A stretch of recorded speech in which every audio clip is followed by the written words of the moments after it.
নমস্কার বন্ধুরা, আমার গোলাপ পরিচর্যায় পাতাগুলো একটু বড় হওয়ার অপেক্ষায় ছিলাম।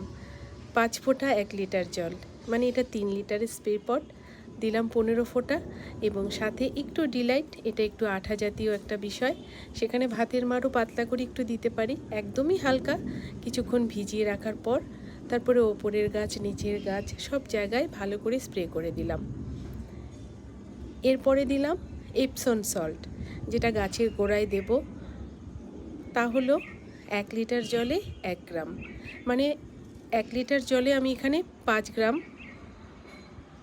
এপসন সল্ট 10 লিটার জলের সাথে মিশিয়ে একেবারে হালকা, মানে যতটুকু দিলে একটু না দিলেও নয়, এই সময়টা গাছ একটু খাবার চায়, তার জন্য একেবারে পাতলা করে একটু এপসন সল্ট গাছের গোড়ায় দিয়ে দিলাম। আর দেখো, আমার ঘন্টা জবা প্রথমবার আমার ছাদ বাগানে।